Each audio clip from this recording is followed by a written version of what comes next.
A couple weeks ago, I showed you how I can my own chickpeas at home. So if you haven't seen that video, be sure to check that out if you'd like to do your own canning at home of your own chickpeas. But don't worry, you don't have to use canned chickpeas. You can use store-bought chickpeas and you will get the same results. What I do want to show you today is my most favorite use for these chickpeas. This is how I love to use them. There's different ways that you could use these. You can use them in salads and you can use them in soups. But I love to roast my chickpeas. I love crunch, I love savory, salty foods, a little bit of pepper, a little bit of spices. So my favorite thing to do with them is to roast them. Roasting chickpeas can be done with the ones that you've canned at home yourself or some purchased from the store. That doesn't make a difference. But I do believe that there are a couple of things that really help with the success of roasting your chickpeas, getting them really nice and crunchy. I find that lots of times if you buy these in stores, they almost have like a stale taste to them, or like there's moisture that's gotten into them. They're not really crunchy, and I like a really crunchy end product. There's only a few key tips that you need to follow to get a really successful crunchy chickpea. And I'm going to show you how I do it to get a nice end product. And make sure that you stick around until the end, where I'm going to be giving you another important tip to help them get crispy and crunchy as well. The first important steps that need to happen, well, one, of course, you need to open your jars or open your cans if you're using store-bought. But a really important step is to rinse them very well. So you rinse them under cold water. If you're using the store-bought, you're probably going to have a lot more liquid inside than what I have here in my jars, but it's still really important to rinse them really well. And in case you didn't know, you can save that liquid inside your chickpeas, and it's really a good substitute for egg whites. You can use it to make your own homemade mayonnaise, marshmallow fluff, like in a cake that calls for egg whites. So the liquid inside your chickpeas is a really good substitute for eggs. Once you've rinsed them really well and let the water drain out, the next step, in my opinion, is one of the most important steps for getting the most crispy chickpeas. You're going to want to lay them out on a dishcloth or a paper towel, something absorbent, and you're going to leave them alone. It's really important to let these dry, and when I say dry, they need to be completely dry, and I think that's the secret of the success of having a nice, crisp end product, is to leave them completely dry. I've read some people say that in order to get a nice, crispy, dry chickpea, you need to remove the skins off of the chickpea.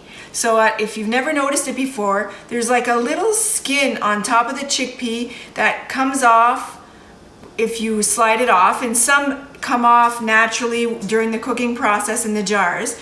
But to remove all these little skins off of the chickpeas to get a crispy product. And to be quite honest, I did try some to see how it would work, and I didn't find a difference whether I took them off or I left them on. So I don't know if you've noticed, but it could be really time consuming to slip the skins off all of these chickpeas one by one. So I don't have time for that. But you know what? I did the test and there was no difference. Once they're completely dry, this is where you get to add a little bit of flavor to it. Now it's really important, this is another really important step to getting the crispiest end product, is less is more when it comes to chickpeas. And when I mean less is more, you can have all kinds of flavorings for chickpeas. You can, if you go to the store, they have any flavor under the sun, like anything you could find in a chip, you could probably put that flavoring in a chickpea. But the secret to making a crispy chickpea is to only do this after they were roasted. So the only things that I put in for the roasting is the oil, the salt, and the pepper. And actually, I almost always only eat them just like that because I like it like that. But different flavor combinations, my brother talked to me that he did turmeric and paprika, and I tried that and it's really good. So, the sky's the limit when it comes to flavoring them, but if you want them to be really crispy and crunchy when you eat them, only season them after they've roasted. So to be honest, I never really measure, but for you, I'm going to measure today, and I just add oil. I'm a big fan of avocado oil, so that's pretty much what I always use. So I would say that I put in maybe 1 to 2 tablespoons of oil inside the bowl. Not quite sure. Just gonna stir to make sure. So give that a good stir. And that looks pretty good. So I have 2 jars here of chickpeas, and so I added about a tablespoon to a tablespoon and a half of avocado oil in there, and that looks pretty good. Once I have the oil mixed in, then I spread it out on a cookie sheet with parchment paper.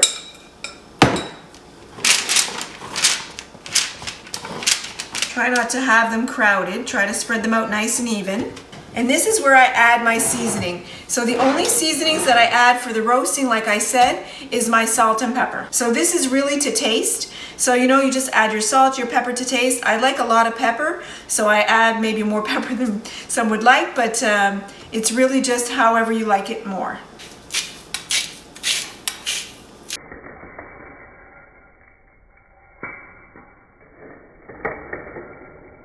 And basically, it's as simple as that. Now, to cook them in the oven, this is where it's a little bit, it's all gonna depend on your oven. So I find the ideal temperature for my oven is 385 for around 35 minutes, but this might be something that you have to play around with. And actually, it does take a little bit more than 35 minutes, but I set the timer for 35 minutes, and after 35 minutes, I really start to watch it really close. So I'll stir them after 35 minutes, just kind of shake the pan a little bit. And then what I need to do is then I'll put it again for like 2 to 3 minutes at a time, watching them really close. The last little bit of cooking time is really important to watch, because chickpeas go from being nice to overdone really quick. So you really want to watch those last minutes to make sure that you don't overdo it. So I will actually, even during the cooking process, test one every once in a while after that first 35 minutes, just to see how they're coming along. It's the only way that I can really tell if they're crispy the way I like them. So let's pop this in the oven. So we'll pop these in the oven for 35 minutes.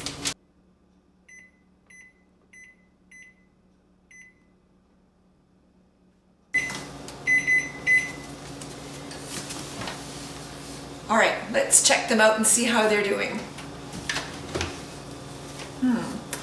I can basically tell by the color that they're not quite there yet.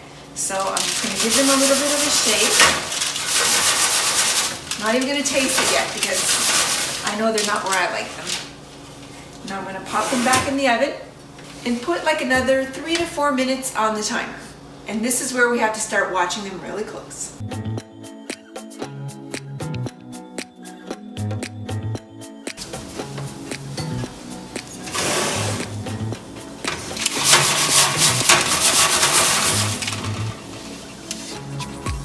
Getting there, but not quite yet, because I'm going to taste one. Not quite crunchy enough yet.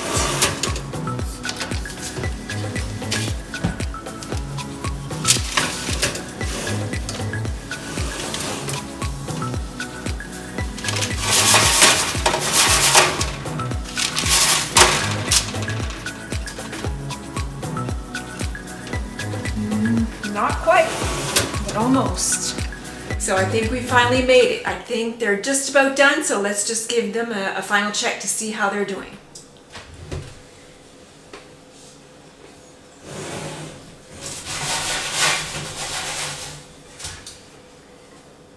Just gonna taste. Because if they're not crispy now, they won't be crispy when they cool down. Yeah, I think they're good. I don't want to eat with my mouth open, but I think you can probably hear how crispy they are. My final secret to crispy chickpeas is that you need to turn your oven off. But we're going to leave them inside the oven with the door slightly open for about 5 to 10 minutes to let them cool down slowly in the oven. And once we do that, I find that they crisp up a little bit more and they just taste great. So we're just going to be patient, do this final little step to get them where we want them to be.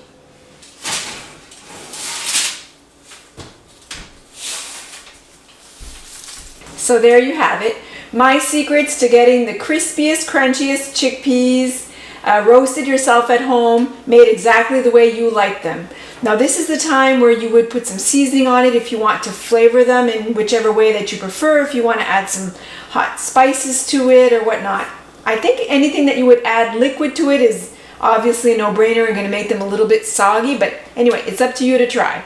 I'm going to leave them out on my cookie sheet here until they're completely cooled down, a few hours at least. And once they've completely cooled, then you can easily store them in a glass container or any kind of container.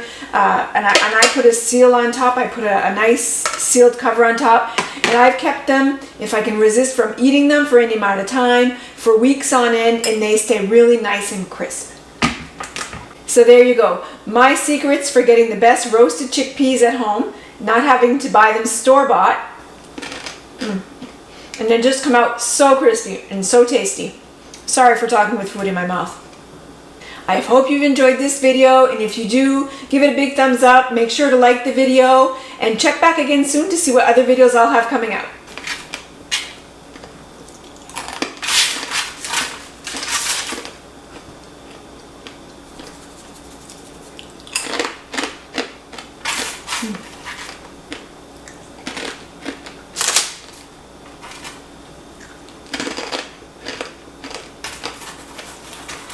So good.